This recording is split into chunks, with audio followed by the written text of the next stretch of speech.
I would really appreciate it if you could go and just quickly like and subscribe the podcast on whatever you're listening to, whether this is YouTube, Spotify, Apple, and honestly, there are so many more, and I'm not going to bore you with naming them, but it really helps out the podcast. So if you could just go do that, if you're feeling generous, it means a lot. Thanks. Hey guys, welcome back to another episode of the 20 Survival Guide. This is your host, Emily Astley, and today I'm actually here with Amy Launder. And if you guys haven't heard of Amy, she is an absolute babe. I met her on the podcast actually through social media. You also have content that's like 22 20s diaries. Yeah. And now you're in my actual house. And we're sitting here recording. Well, I feel like I've known you for a little while. I know, it's so weird. We've actually hung out twice before? It was the nicest thing because I think you could just really feel it. I just know this person is very much someone I gel with. I loved her content. You guys will love her content if you haven't seen it. And that's why I had to have her on the podcast, because we have so much to talk about. So much. Including everything from like run clubs, vulnerability, how you feel about posting on social media, and also breakups and how female friendships are a really big part to play in that. And that's something we're really going to go into, because I think we just want to remind everyone how important your friends are in any stage of your life, but especially in your 20s. So without further ado, let's get into the episode. Let's go.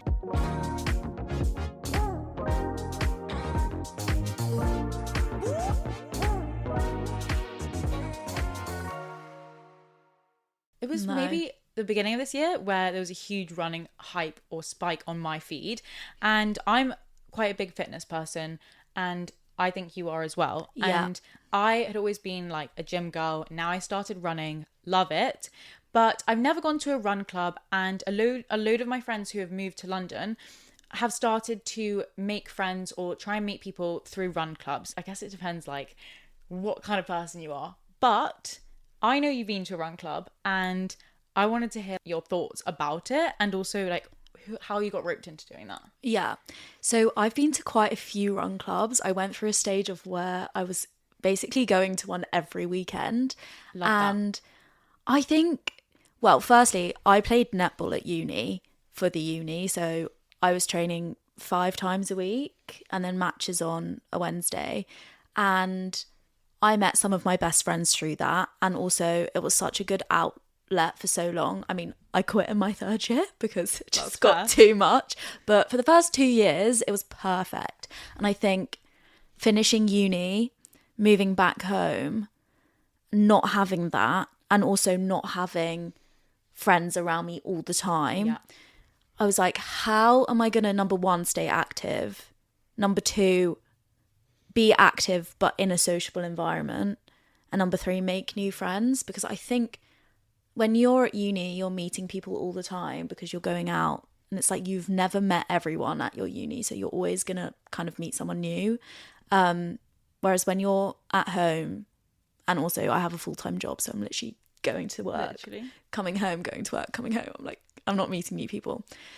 That's where run clubs came in, because number 1, it's active, which is what I enjoy, and number 2, it's meeting new people. And also I think it's kind of a head start on friendships, because you kind of know that you're going to have something in common because you're both there. You're both putting yourself out there.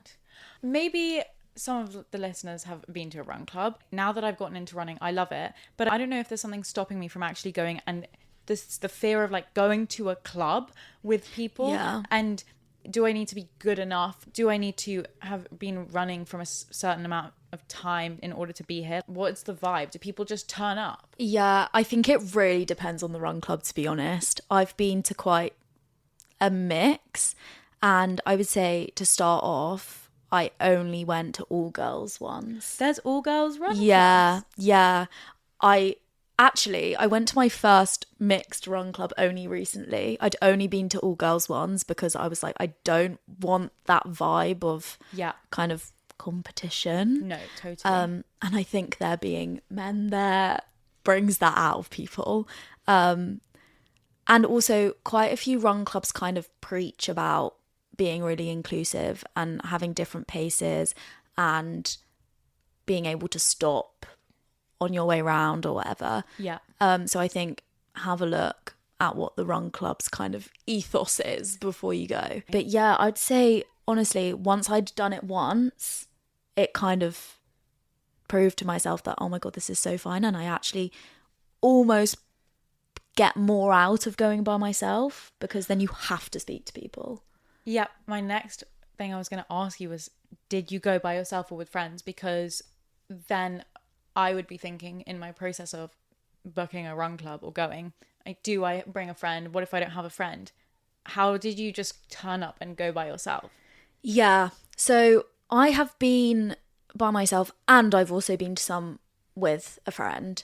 But the first one I went to by myself. And honestly, I think it depends what kind of person you are. Obviously, it's going to be harder for some people than it is for others. But I was just kind of thinking, you know, there are going to be other people that are wanting to get the exact same thing out of this as me. Yeah. And I think you've kind of got to fake it till you make it. Like, even if you're feeling nervous, that's AF, so true. like, you've just got to kind of play the part a bit and it will get easier. It's one of those things that you just have to push yourself outside of your comfort zone. The more you're talking about this, the more I actually feel like I could do it. She's going to be converted. Seriously, because I think it's so different to like a networking event or something at work, because you actually are taking time out of your free time to go to this place. Yeah. And if you're going by yourself, which run clubs aren't, 5 people normally, like they're bigger than that. Yeah. There's definitely going to be someone else who's also gone by themselves. So your intention isn't to just run and be in silence, because you can do that yourself. Yeah. So people just, I'm sure, will naturally be 100%. open to talking to you. Yeah. And I now have a couple of girl mates that I still see like one-on-one quite often that I've met from a run club. Really? Yeah. Oh, They're love both that. from different run clubs. And also, it's so nice because I feel as though I wouldn't have crossed paths with them in life unless it was in that situation. I love so, that. for example, one of them is 18. She's a fresher at UCL. I'm 22. I've finished uni. I've got a full-time job.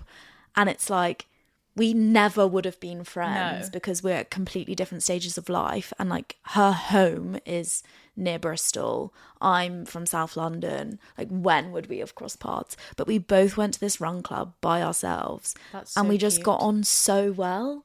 And I think because you don't know their background, you're just both there to like go for a run and have a chat. And now we're great friends. And I've like been to her uni and stuff. Really? Yeah, it's so cute.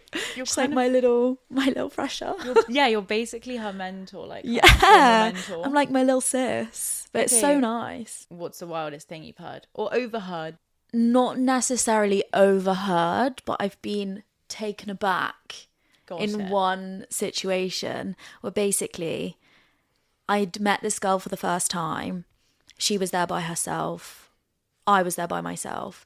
And we were chatting. And maybe the third question she asked me, I think it was like, what's your name? Where do you live? And then the third question was, are you single? And I'd, for context, just gone through a breakup, like after a very long-term relationship. And I was like, whoa, let's not get into this. Literally. Like, I've just met you. But yeah, her like, one of her first questions was, so are you single? And I was a bit like, yeah.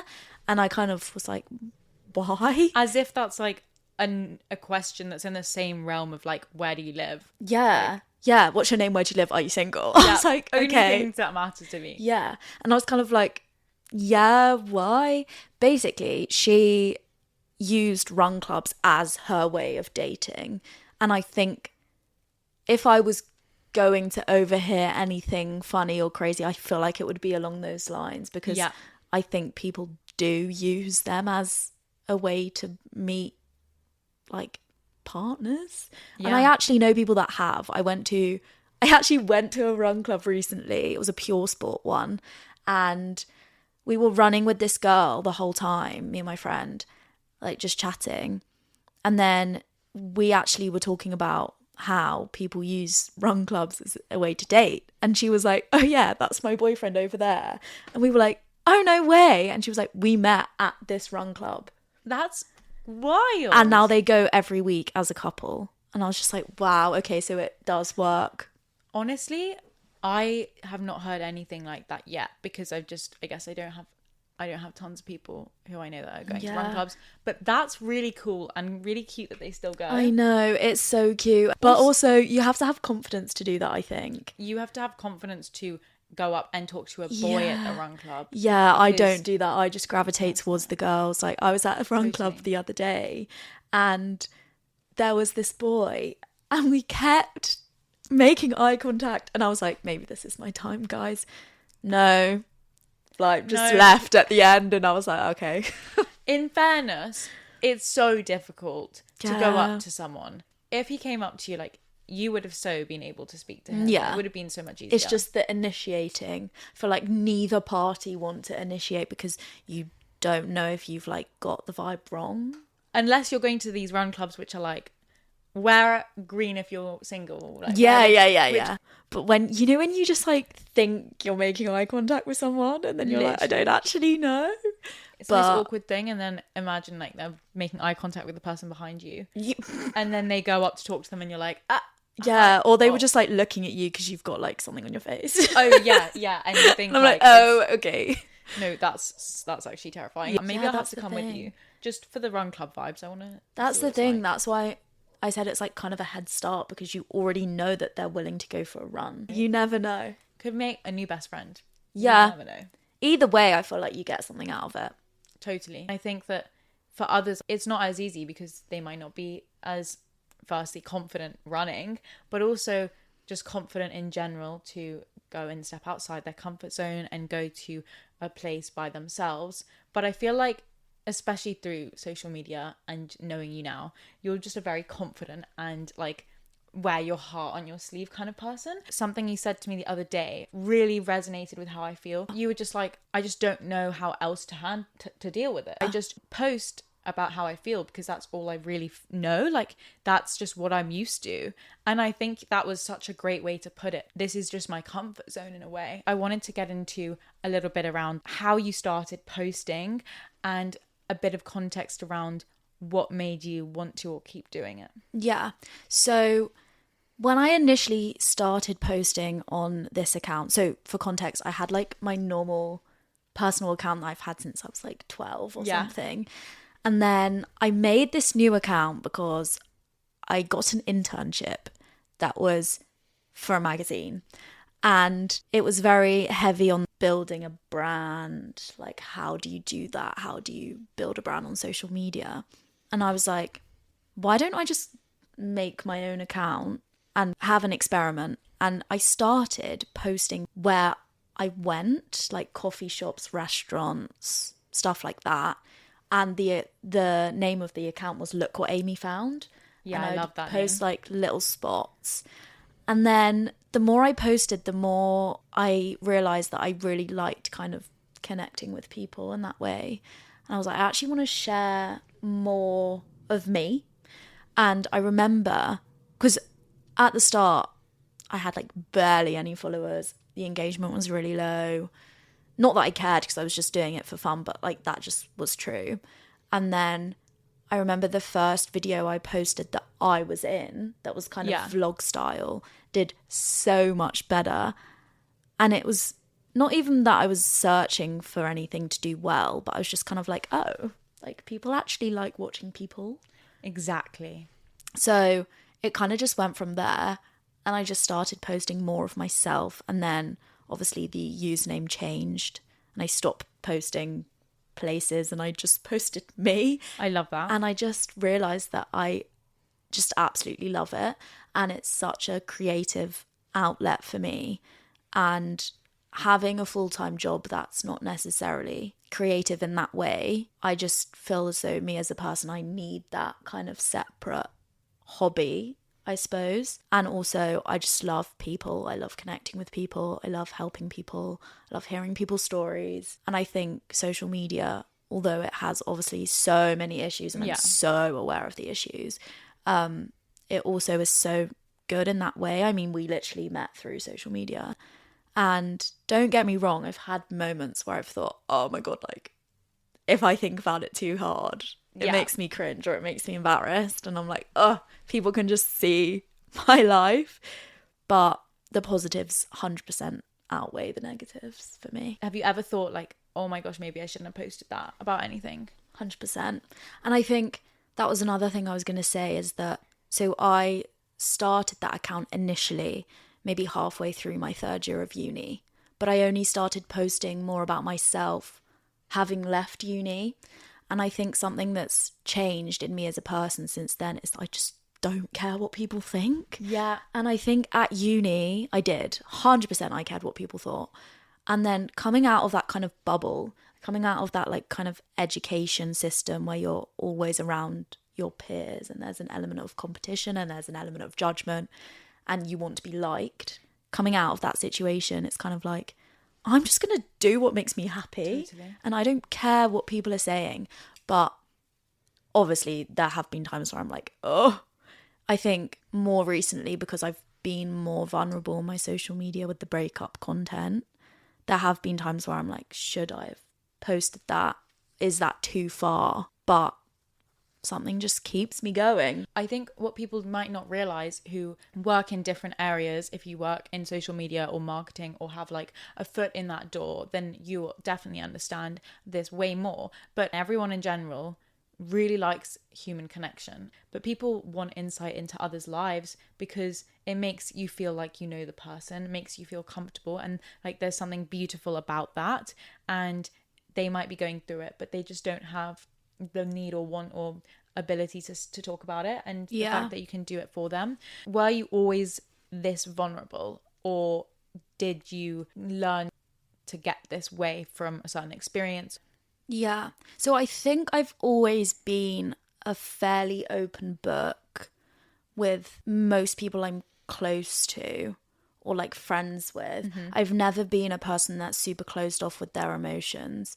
I mean, there are certain like very specific things that I would prefer not to talk about, but I feel like everyone has that. Oh yeah, you deserve to have like there's just box. Very specific things that are like very personal, like personal insecurities, stuff like that.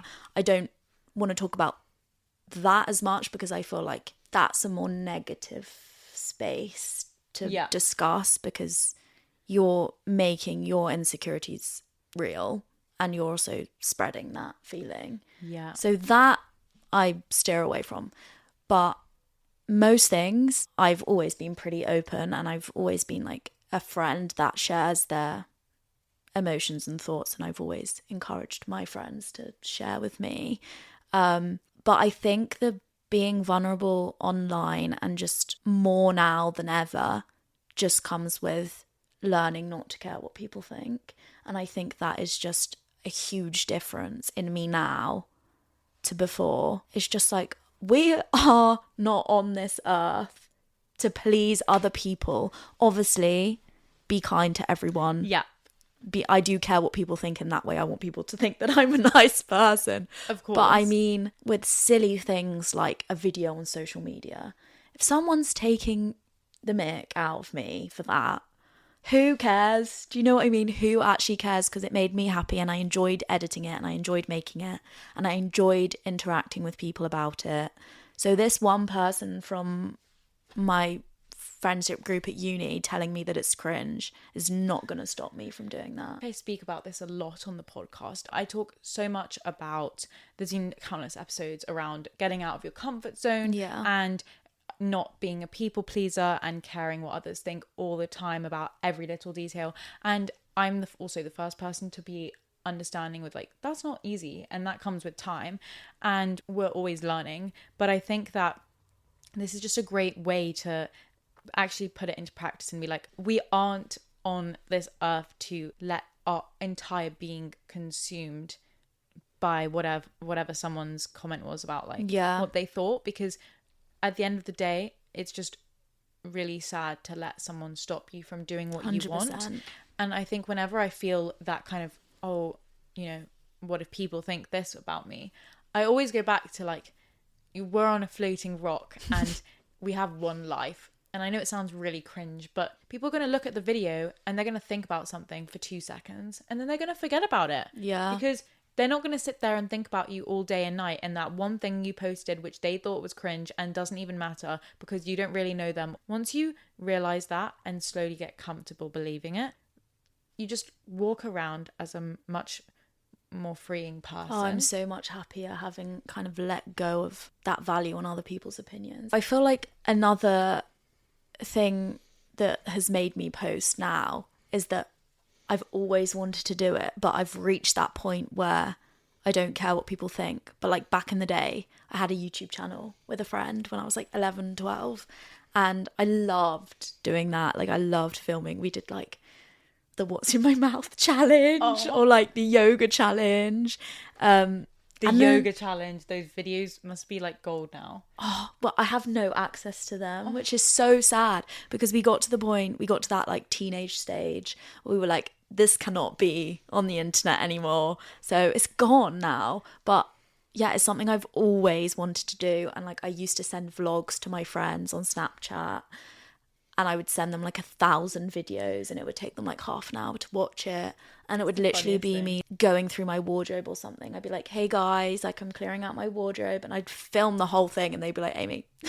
like, hang on a second, like all the notifications I thought were important when I picked up my phone were from you. They're like, you do realise I watched maybe 12 seconds of that. I'm like, I don't care. No, I don't care because it was fun and I just wanted to film myself doing something. So it's always been on the radar.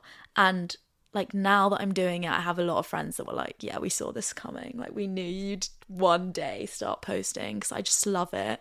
And I also can just talk for England. So it's just so fun for me. And it's nice that, you know, you've always had that interest and it's always been there, and it sort of started at YouTube when you were younger, and now it's materialized into something that is doing well. Back to my question, the vulnerability thing has probably gotten easier the more you've started posting, the more you've gotten used to being comfortable on your page, and now it's just a matter of time. Yeah, it kind of makes your emotions less taboo in your own life because you're posting it on social media. Exactly. So like in my day-to-day life, I'd say that I'm more in tune with my emotions because I'm making videos about it. I actually think it's made me a more positive person just because the content that I post is quite like positive, like motivational.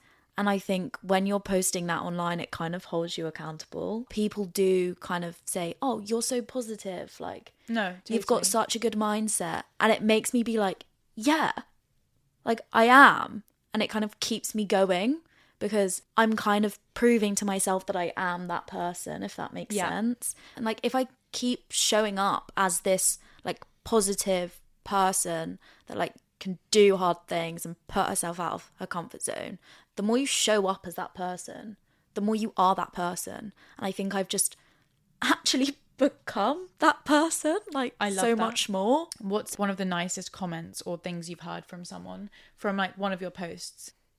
I think there's like general themes that I get messaged quite often, only recently since the breakup content. I think before I would get DMs, but not loads. Since the breakup content, I have so many DMs, which kind of shocked me because I just didn't think people really either cared or like cared to interact with me. But I've had so many messages of people sharing their experiences and being like, look, I got through this, you're gonna get through this. And I'm like, yeah, that's so true. And I just think that's so nice that someone's firstly willing to share that like personal side with me, but also that they want to help me get through it. So that's like one thing that's always in my DMs. And then the other thing is just people saying that certain things I've said have kind of changed their perspective. That's another thing. And then the other thing is people saying that it's made them feel less alone, because sometimes you just need that reminder that you're not the only one going through this. And it's like, it actually happens to so many people and we're all kind of in it together. And like, you're not the first person to have your heart broken and you're not the last. Yeah. And you're also following in a long line of people that have got through it. I love that. And I think a huge lesson from, I guess, what you were saying about what people have written in or messaged you about, which is so nice, by the way. Like, I can't believe people will say... I was actually so shocked at how many You make people... me feel less alone. Yeah. That's heartwarming stuff. Yeah, it's honestly amazing. And I just didn't think that I would receive that many messages, because like in the grand scheme of things, the videos like aren't getting millions and millions of views, but the kind of proportion of people that are actually messaging off the back of them is huge, and it just proves that people just love human connection. I agree. I would say that if I'd give any bit of advice to anyone, it's making sure that your main goal is like you're doing it because you love it. Yeah. And that will keep you going. And that's why people will write in. You're doing it because it makes you happy rather than doing it with anything else in mind at its core. Yeah. And also loving it keeps you going even when people say horrible things. Because I haven't had many horrible things being said. I've only had a handful, but the handful stick out because you always pick out the negative things. Of course. And there have been people being like, for God's sake, like, why are you filming this? Why are you posting this? That's so strange. Like, get a life. And I'm like, girl, I've got a life. I've got a busy life. Yeah, I just want to post about it. Thank you very much. I've got such a busy life, and I even find time to post about it. Yeah, so exactly. But I feel like if you didn't love it, the negative things would make you be like, can't do it anymore. When someone comments, this is so strange to post, like, put your phone away. I'm like, girl, you don't have to watch it. No, I always think when I've got hate comments for whatever reason, most of it's come through YouTube. But YouTube is an interesting channel because I didn't realise. But yeah, but I'm just like, you can think that, but you don't actually have to comment. So bizarre. You've taken time out of your day to press the comments button and comment on it. Like, it's quicker to just scroll. Like, exactly. Just go away. Respectfully, go away. Respectfully. Just before we wrap up on this topic, being in your early 20s and learning to have that doesn't matter what other people think mentality, I'm comfortable in myself and I'm not here to people please mentality. Do you think this has played a big part, posting and being vulnerable and sharing, in terms of your early 20s, how it's really shaped you, probably to learn at a quicker pace than you would have? 100%. And I think it sounds really dramatic saying that posting on Instagram has like helped you get to that point, but it so has, because it's almost like exposure therapy. Yeah, do you know what I mean? It's like putting yourself out there and being in the perfect place for people to rip you apart and like take the mick. Having that like instant kind of, right, give it to me. Yeah. Tell me what you think. All in one go. It's like it kind of rips the Band-Aid off. Which leads me on to now a recent series on your Instagram, which is the breakup content. And I have to just firstly say, like, a huge well done, because Thanks, I think that you have done something which loads of people, even though being vulnerable, struggle with talking about. But you now have started a series and you started posting like a diary almost of your healing journey on your breakup. And I wanted to ask you what made you want to do it, and also what's come out of it from the breakup perspective. Yeah. So I posted the first video in the breakup series the day after I was broken up with so for context, I was in a long-term relationship. I met this boy in my first year of uni. So when I was 18 years old. I'm now 22, and 5 weeks ago, he ended the relationship completely out of the blue on my part. Like, I had no idea. I was completely in shock, and I thought I was set. Like, I was so in love. He's going to walk me down the aisle. Yeah, I actually thought this was my husband. I thought I was going to spend the rest of my life with him. And then one day he was just like, can't do it anymore. And that conversation must have been maybe 20 minutes.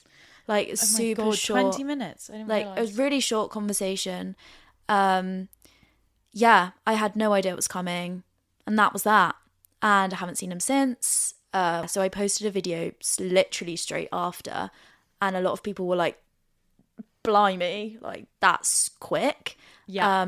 And to be honest, it just felt right. Like it just felt right.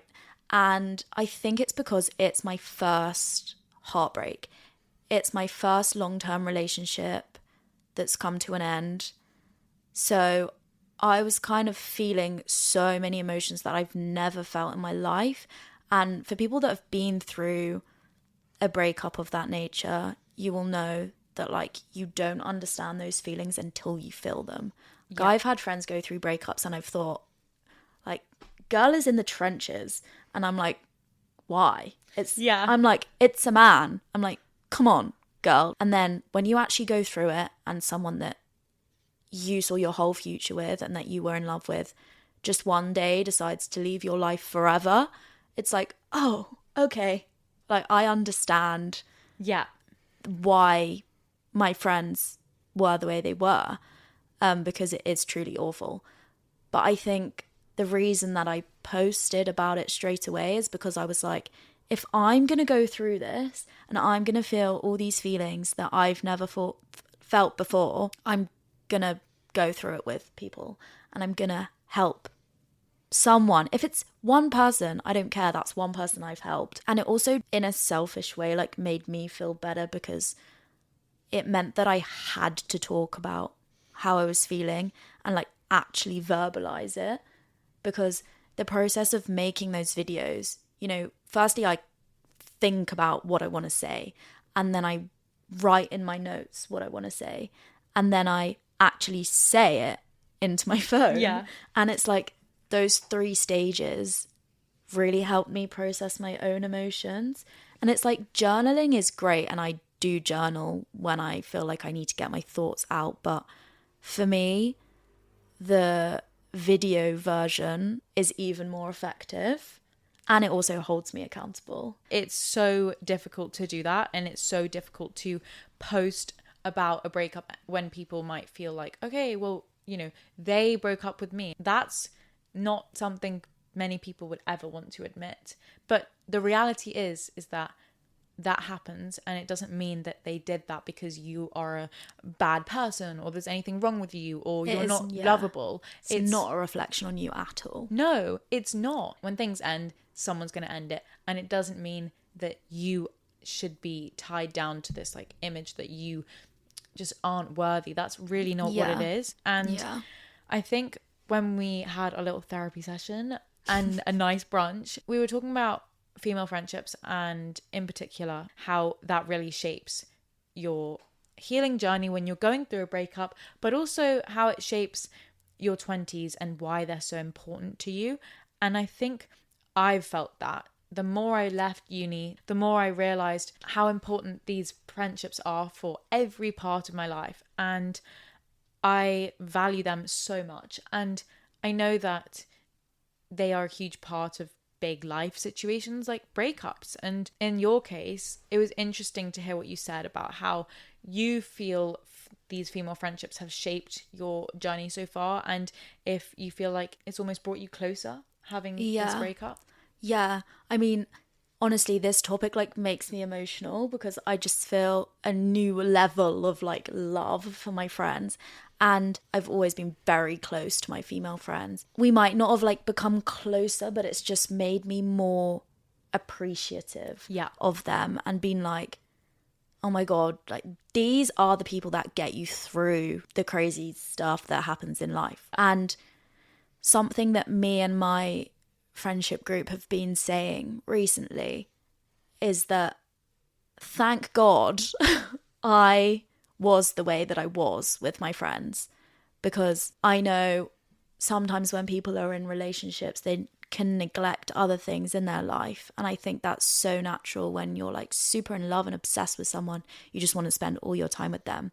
I was never like that, and I think that was almost the universe being like, you know, she's gonna need these people, let's make sure she puts time into these people. But yeah, we've all been saying that like this situation is such a lesson, and like if there's something that I want people to take away from my situation is like, you never know And this sounds really scary, and I don't mean to scare people, but like, you never know when someone's going to switch up on you, because you can't control other people. You can't see into someone's brain. That's the thing. Like, you never know how someone's feeling unless they tell you, and a lot of people don't. This situation just proves that you need to make sure that you are okay without that person, and don't neglect your friends. Like, never neglect your friends, because it could really seriously bite you in the bum. And like, those people hopefully would forgive you for neglecting them and be there for you if things went wrong, but you don't know that they will. And they don't owe it to you if you've been a bad friend. They don't owe it to you to be there for you. I'm like super grateful that past me always made sure I put time into those people, because now is when I seriously need them. I think there's an element of, okay, now we're in our early 20s. People do think more when you're going in a relationship with someone, could this be my forever person, rather than just, oh, we're here for like a good time, summer fling, like a summer romance. And because of that, you're looking to see this person in a light of compatibility, like, can they be my soulmate? And you're still early on in your 20s. You still need people around you when you're learning and failing and still figuring out who you are. So having your friends and my own bank account and like my own this and my own that, and I don't throw everything in and move in and do all of this stuff before I really even know what my own independence looks like. Even if they are your forever person and you're going to be with them forever, like, you still need to be okay without them, because like, you just absolutely never know what's going to happen. If you want that relationship to work, you're going to have to make sacrifices, and you're going to have to compromise, and you need to spend time with your partner, but you need to find ways of making sure that that's not your whole being, because at the end of the day, your purpose is not to be someone's wife or husband. That is not your purpose in life. So you can't live your life as though that's your purpose. And that's something that I'm reminding myself as well, being single now, is like, I was not put on this earth to like be a girlfriend or to be a wife. Yeah. So I need to not start living my everyday as though like I need to reach that place, because that's not my purpose. And I think a lot of the time people can be guilty of like thinking about finding that person in like every situation. Like, every time you leave the house, am I gonna meet someone? Every party, am I gonna meet someone? Every run club, am I gonna meet someone? And I'm like really trying to shift that mindset and just be like, who cares? If someone magically appears, they magically appear, but like, I'm okay on my own. You know, this always freaks me out, but like, you are the only person that you're gonna spend every second of the rest of your life with. I can so tell you've had deep thought in this process. You know, I'm like, I'm stuck with myself forever, so I need to actually like myself. I say this all the time. You can tell yourself you're doing a good job. You don't know whoever else might be by your side forever, but you know you are. Why do you feel, when you were together with your ex, that you were able to not isolate your friends out? Why do you feel like you were that kind of person? It's a good question. I think I've always been like that. I honestly didn't have to like consciously think about it. In hindsight, maybe it's because I enjoyed my time with my friends more than I enjoyed my time with my boyfriend. That sounds so bad, but like, I just love my friends. Do you know what I mean? But I think I've always been like fairly independent. And I think I just know now as well, having lived 22 years of life, is that people will let you down. It sounds so negative, and I do think this situation can so easily make me more like cynical and negative about life, but it is just a fact that people will let you down. And whether that's friends, whether that's family, whether that's a boyfriend or whatever, you just do have to be okay. And sometimes you just have to realize that like, two people can be good people and they can have all these amazing qualities, but together they're just not. Yeah, I think that's a really good way of putting it. What's one of the most favorite things that your girlfriends have said that they're sort of getting you guys to do as a group? Like, now that you're going through the breakup, like, what do you love to do with them to kind of cheer you up? I think there's two sides to this. I think the first one is going out and having fun. Yeah. I have a lot of friends that are like quite active or like the same things as me. Like the other day we literally like went for a stroll and had brunch and just like chatted. Like getting out and about, whether that's going for brunch or whether that's going for drinks. Just like making loads of plans. And then the other thing is just like doing really normal everyday things but together. Like the other day, me and my friend literally just like went to Waitrose, bought food, and then came home, sat on my bed, ate food, and just chatted. Like we did. Why is that just the most fun thing ever? Yeah, I know. I love doing that. I with know, my friends. and it was literally on a Monday evening as well. Like just on a Monday evening, just like yeah, literally like you have free will. Just be like, can we go and buy snacks and chat shit on my bed? Absolutely. Like, and it was so nice. I think just surround yourself with people that make you feel good, and that is one thing that I think I've learnt now in my 20s. Is like, think about who you're surrounding yourself with, think about how they make you feel, think about whether they're bringing you up or bringing you down. And another thing is, you're allowed to have different friends for different things. Yeah, that is something I've learnt. Like, you are allowed to have a friend that is just for fun, and that maybe you're not on the same level emotionally. I think I used to feel sad about friends that didn't necessarily like show up for me emotionally, and maybe we didn't discuss like feelings and more deep topics. But you're allowed to have friends for different things. You're allowed to also have friends that like you might not go clubbing with or go out for drinks with, but like you will sit down and have a coffee and talk about like what you're upset about. Like, you're allowed to have different friends for different things because everyone's different. It's great because I have people who I know are there for me in this situation, and then people who will have a laugh and I can go out with in this situation, and then there's a Venn diagram where some are both, and that's great. Yeah. But they don't all have to be both. Yeah, and you can't expect someone to tick every box all the time. Exactly. Because you probably don't either. On the podcast, we always end the episode with a question, which is, what's one piece of advice you could give to my listeners that you wish you knew earlier in your 20s, or that you just really like right now? There are kind of two things that I'm living by at the moment.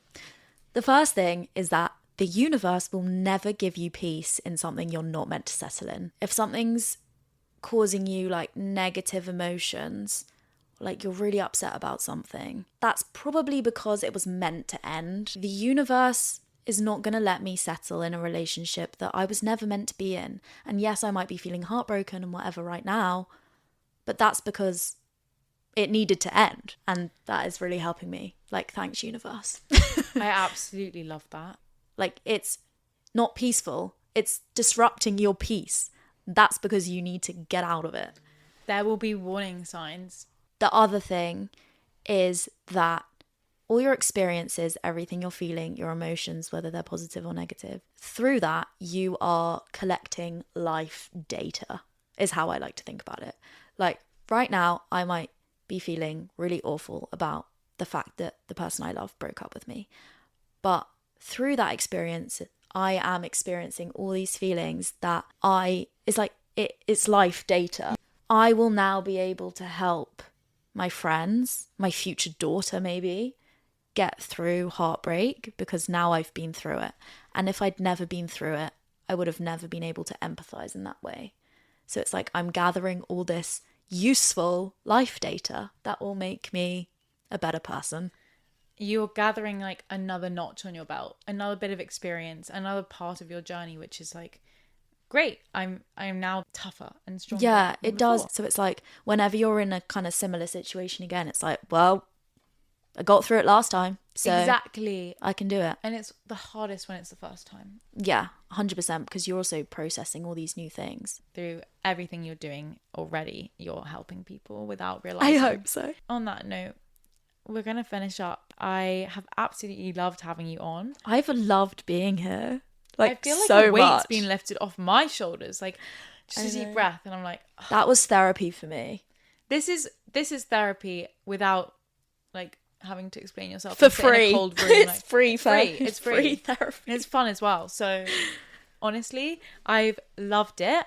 So if you guys don't follow Amy already, I'm going to link her Instagram handle in the episode description, but I highly recommend heading over to her page because I love it and it's just kind of like watching your best friend. So I hope you guys enjoyed the episode as much as we did. Have a great rest of your Wednesday and I'll see you next week. Bye. Bye.